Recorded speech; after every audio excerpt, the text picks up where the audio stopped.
అధ్యక్ష, ఆంధ్ర యూనివర్సిటీ అంటేనే ఈరోజు 100 ఏళ్లు పూర్తి చేసుకున్నటువంటి ఉత్సవాల్లో ముందుకెళ్తున్నటువంటి పరిస్థితి. అధ్యక్ష, చాలా హిస్టారికల్ యూనివర్సిటీ అధ్యక్ష.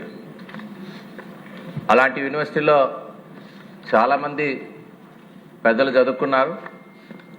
సివి రామన్ లాంటి వారు, సైంటిస్టులు, ఎంఓపి అయ్యంగారు లాంటి వారు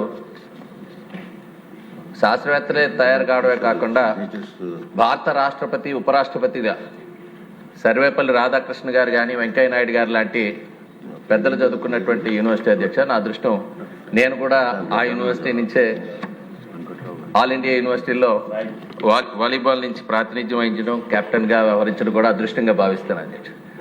అలాంటి యూనివర్సిటీ గత పాలకుల వల్ల చాలా రాజకీయాల్లో యూనివర్సిటీ చాలా చెడ్డ పేరు తెచ్చుకుంది అధ్యక్ష. అలాంటి యూనివర్సిటీని మరలా దాని ప్రాముఖ్యత పెంచే విధంగా ఈ ఉత్సవాలు జరిపించాలంటే ముఖ్యంగా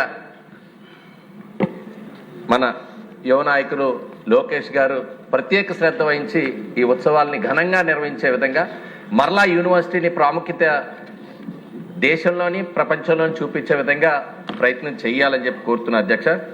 ఇంకొకటి సార్, పిహెచ్డి చదివిన వాళ్ళు వేల సంఖ్యలో ఉన్నారు అధ్యక్ష ఆంధ్ర యూనివర్సిటీలో.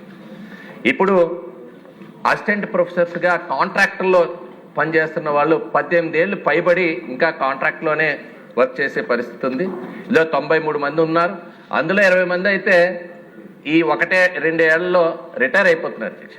సో వాళ్ళని రెగ్యులరైజ్ చేసేటువంటి ఆలోచన ఉందా అని చెప్పి అడుగుతున్నారు అధ్యక్ష. అదేవిధంగా గెస్ట్ ఫ్యాకల్టీ అయితే 400 నుంచి 500 మంది ఉన్నారు అధ్యక్ష. వాళ్ళు 15,000 జీతానికి పనిచేస్తున్నారు అధ్యక్ష. సో వీటిని కూడా పరిగణలో తీసుకోవాలని చెప్పి మీ ద్వారా మంత్రి గారిని కోరుతున్నాను.